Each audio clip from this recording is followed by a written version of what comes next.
శనివారం రోహిత్ శర్మ కెప్టెన్సీలో భారత జట్టు 7 రన్స్ తేడాతో సౌత్ ఆఫ్రికాను ఓడించి టైటిల్ను గెలుచుకుంది. ఈ చారిత్రాత్మక విజయం కోసం భారత అభిమానులంతా గత 11 ఏళ్లుగా ఎదురు చూస్తున్నారు. ఎటకేలకు రోహిత్ సేన ఈ డ్రీమ్ను నెరవేర్చుకుని కోట్లాది మంది భారతీయులకు ఆనందాన్ని అందించారు. ఈ విజయంతో పాటు ఇండియన్ ఫ్యాన్స్ కు బ్యాడ్ న్యూస్ కూడా వచ్చింది. Team India star batsmen Virat Kohli అంతర్జాతీయ టీ20 ఫార్మాట్ కు రిటైర్మెంట్ పలికాడు. అయితే విరాట్ కోహ్లీ వన్డే, టెస్ట్ ఫార్మాట్లలో ఆడుతాడు. టీ20ల నుంచి తప్పుకోవడంతో భారత జట్టులో కోహ్లీ స్థానాన్ని భర్తీ చేయగల ముగ్గురు ఆటగాళ్ల గురించి ఇప్పుడు మనం తెలుసుకుందాం. నెంబర్ 3 సంజు శాంసన్. విరాట్ కోహ్లీ ప్లేస్ లో wicket keeper batsmen Sanju Samson కూడా టీమిండియాలోకి తీసుకోవచ్చు. రిషబ్ పంత్ కారణంగా సంజు శాంసన్ కు జట్టులో చోటు దక్కలేదు.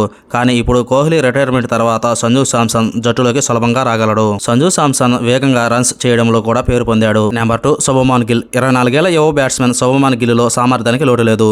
ఈ విషయం అందరికీ బాగా తెలుసు. విరాట్ కోహ్లీ గైర్ హాజరీలో శుభమాన్ గిల్ తన అద్భుతమైన ఆటతీరుతో ఇప్పుడు భారత టీ20 జట్టులో తన స్థానాన్ని సుస్థిరం చేసుకోగలడు. అయితే ఈ ఫార్మాట్ లో గిల్ కి ఇప్పటి వరకు పెద్దగా అవకాశాలు రాలేదు. గిల్ 14 మ్యాచ్ల్లో 25.76 సగటుతో 335 రన్స్ చేశాడు. ఇందులో ఒక సెంచరీ, ఒక హాఫ్ సెంచరీ ఉన్నాయి. 3వ నెంబర్లో గిల్ ఆడుతున్నప్పుడు రికార్డు కూడా చాలా బాగుంది. ఓపెనింగ్ కూడా చేయగలడు. నెంబర్ 1 రుతురాజ్ గైక్వాడ్. కోహ్లీ ప్లేస్ లో రుతురాజ్ గైక్వాడ్ కూడా ఈ లిస్ట్ లో చేరాడు.